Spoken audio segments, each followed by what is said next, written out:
They say the people closest to you can cut the deepest. I never believed it, until she did it.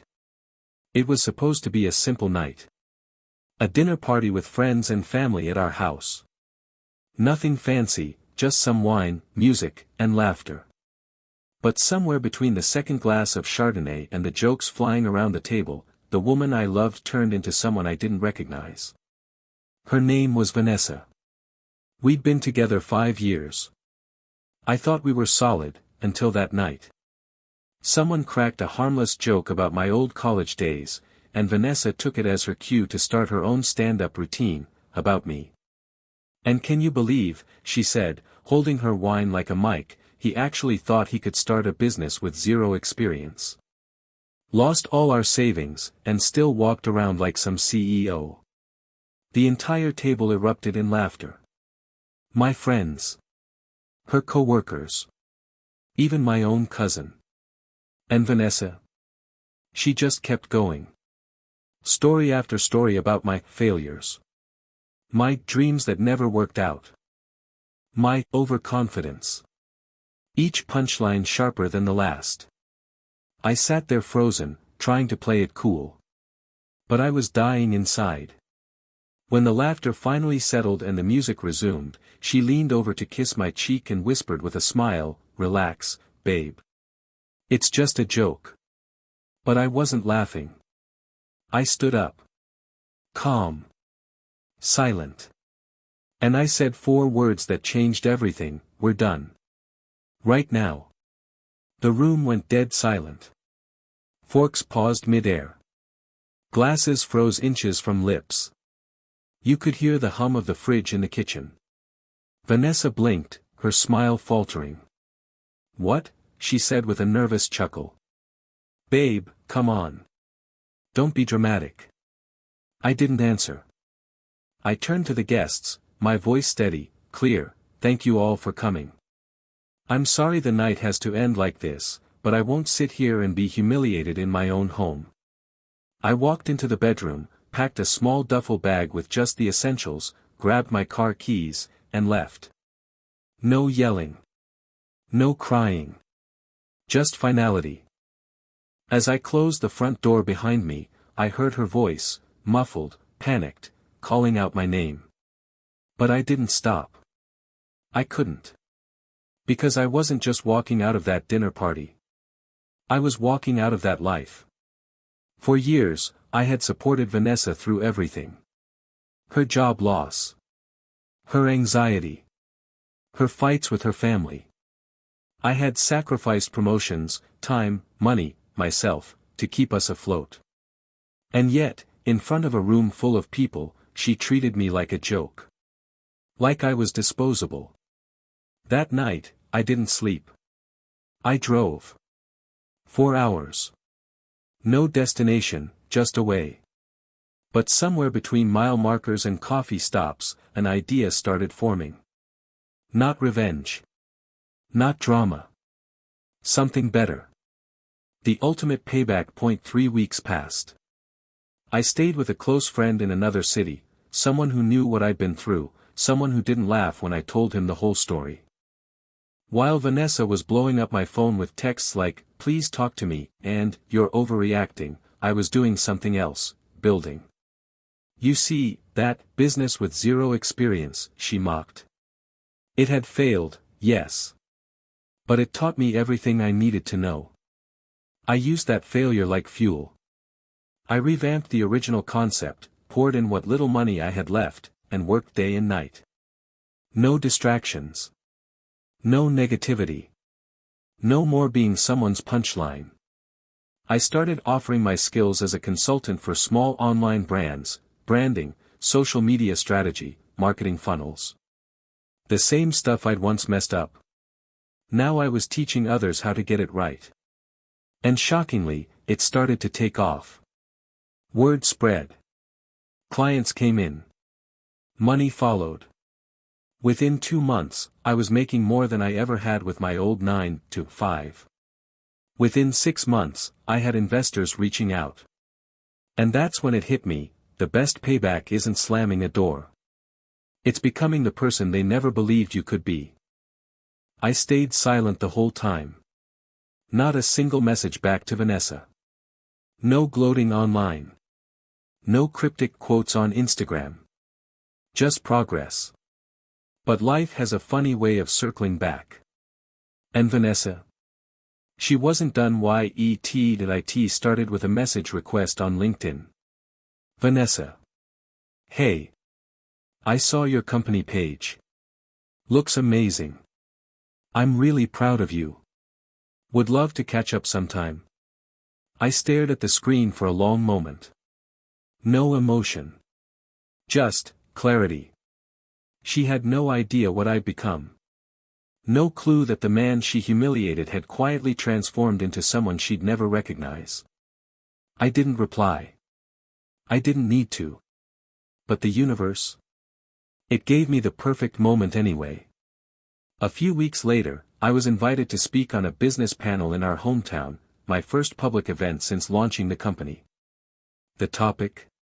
From failure to founder, building after rock bottom. Guess who showed up? Vanessa. I saw her in the audience, sitting near the back, eyes wide, unsure whether to smile or hide. I gave my speech like a pro. I told my story, honestly, about starting something and falling flat on my face. About being laughed at. About losing everything, and building again with nothing but lessons. I never said her name. I didn't have to. The room felt the subtext. Afterward, people clapped. Some stood. I shook hands, signed copies of my book, yeah, I had written one, and posed for pictures.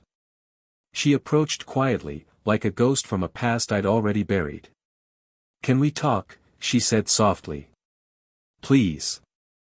I looked her in the eyes for the first time in almost a year. And I smiled. Talk. Vanessa, we said everything we needed to that night. Then I walked away, calm, confident, complete. Because the ultimate payback isn't proving them wrong. It's living so far above their expectations, they can't even reach to pull you back down. That I never looked back. That night after the event, I sat alone on the hotel balcony, city lights buzzing below, glass of wine in hand. Not to celebrate revenge. But freedom. I wasn't angry anymore. I wasn't hurt.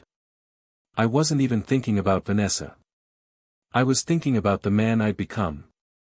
The man who'd been humiliated, broken, and underestimated, who chose not to crumble, but rise. Vanessa was just a chapter. A lesson. A reminder that some people are only meant to stay in your life long enough to teach you how to walk away. She tried to tear me down with laughter. But in the end, I walked away in silence, and built an empire with that silence. Now, every time I speak on a stage. Every time I see the numbers climb in my business account. Every time someone thanks me for inspiring them to try again. I smile. Because that dinner party. It didn't destroy me. It introduced the world to the real me. The one who never needed applause to know his worth. The one who didn't get even. He got better. A year later, I returned to the same house, my old house, for a meeting. Not personal. Business. The new owners, a young couple who had bought it after Vanessa sold it during a downsize, had reached out for branding help. Funny how things work out. As I walked through the familiar halls, now painted with new colors and filled with different energy, I didn't feel pain. I felt peace.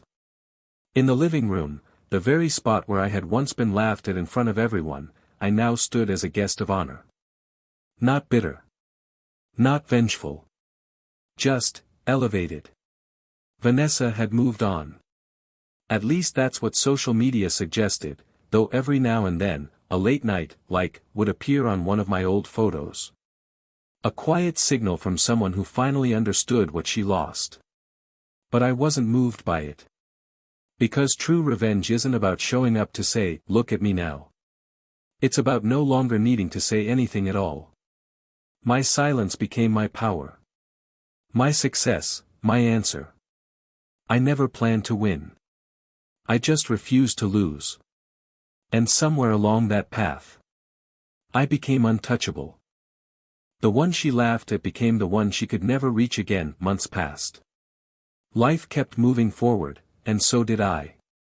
The business expanded into 3 countries. I hired a team. My book hit a bestseller list.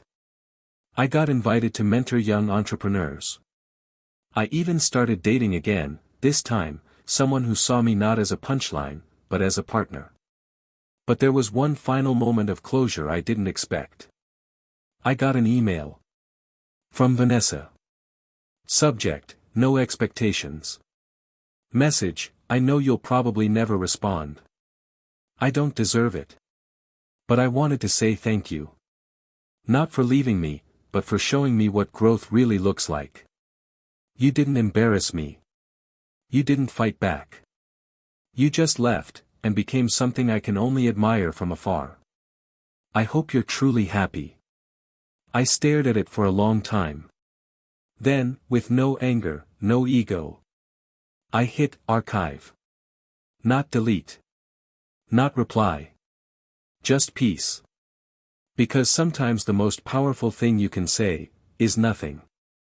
I had become everything she laughed at, and more. And I didn't need her validation. I already had my own. The best ending is when you don't need one. One evening, I was invited to speak at a university business forum, hundreds of students, eager to learn from entrepreneurs who'd failed, fought, and flourished. As I stepped onto the stage, the crowd applauded. But I wasn't thinking about the applause. I was thinking about that dinner table. That moment when I'd been laughed at, and how far I'd come since then. I told them my story, not as a victim, but as a survivor. I spoke about resilience. About walking away with dignity. About letting your comeback speak louder than any insult ever could. When I finished, the room stood up.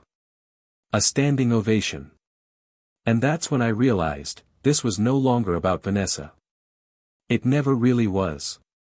This was about every person who's been laughed at. Dismissed. Undervalued. I wasn't just telling my story. I was giving others permission to rise from theirs. Because when you survive being torn down by someone you loved, and still find the strength to build again, you become living proof that you don't need revenge to win. You just need purpose. And that's when I knew. The betrayal wasn't the end of my story. It was the beginning of my legacy. A few weeks after that university event, I received a package. No sender name. Just a small box and a card. Inside, a watch. The same one I had once sold during my lowest point to pay rent. The card read, "You once said time would tell who we really are. You were right. I'm sorry." I held the watch in my hand for a moment, then placed it in a drawer. Not out of bitterness. But because I didn't need to wear the past to prove how far I'd come. Time had spoken. It told the story of a man who was humiliated and left with nothing, who chose not to fight dirty, but to grow silently. Who turned pain into power. Loss into leadership. Mockery into momentum. People often say the best revenge is success. But that's not quite right. The best revenge is peace. Knowing you made it, without breaking, without begging, without becoming them. I no longer needed to show anyone anything. Because every step I took now was a step they never believed I could take. And that was more than enough. Years passed. The story of that night faded into the background like an old photograph, still there, but no longer sharp, no longer painful.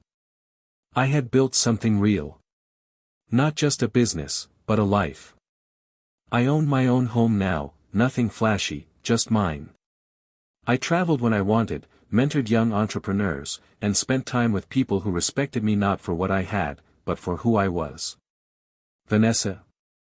She remained a distant echo. I heard she moved out of state, tried to start over. Maybe she did. Maybe she didn't. But I didn't care. Because the man she mocked. The man she laughed at in front of everyone, became the man she would never stand next to again. And every morning when I wake up, every deal I close, every student I mentor, every peaceful breath I take, that's the real victory. Not the applause. Not the money. Not the spotlight. The quiet confidence of knowing I didn't quit on myself, even when she did. That's the story I'll carry. Not about betrayal. Not about payback. But about becoming untouchable. One rainy afternoon, I visited a local mentorship program where I volunteered once a month. The kids there had fire in their eyes, but many came from homes where their voices were never heard, just like I once felt. As I walked through the room, one teen raised his hand. "Sir, did someone ever try to embarrass you so bad, you felt like giving up?" I paused. Smiled. Then I told them about that night. The dinner table. The laughter. But more importantly, I told them what I didn't do. I didn't scream. I didn't fight. I didn't try to tear anyone down. I simply walked away, and built a life so full, so strong, that no one could ever shake it again. And when I finished, the room was silent. Not out of shock. But respect. Because in that moment, they saw what real power looks like. It's not in revenge. It's not in proving someone wrong. It's in becoming someone they can't touch, even with regret. Afterwards, a girl approached me and said, "Thank you." I thought staying quiet meant I was weak. I looked her in the eye and said, "No. Staying small for someone else's comfort is weakness. Walking away and rising anyway. That's strength." Years later, I was asked to write a foreword for a best-selling author's new book about resilience. The irony? The title was, "The Power of Walking Away." As I typed the final words, I realized something: my story wasn't about heartbreak. It wasn't about revenge. It wasn't even about Vanessa. It was about me. About the man who got humiliated in front of a room full of people. And still chose grace over spite. Discipline over destruction. And healing over hatred. Vanessa's laughter had once echoed in my mind like a cruel anthem. But now, it was a footnote in a much bigger, better book. I didn't need her apology. I didn't need to show off my wins. Because the moment I walked away, I had already won. Success didn't change me. It revealed me. And every single person who's ever been laughed at, abandoned, underestimated, let them laugh. Let them doubt. Because when you rise with quiet purpose, they'll never see your victory coming, until it's far too late to catch up. And that's the kind of ending that doesn't need revenge. It just needs you.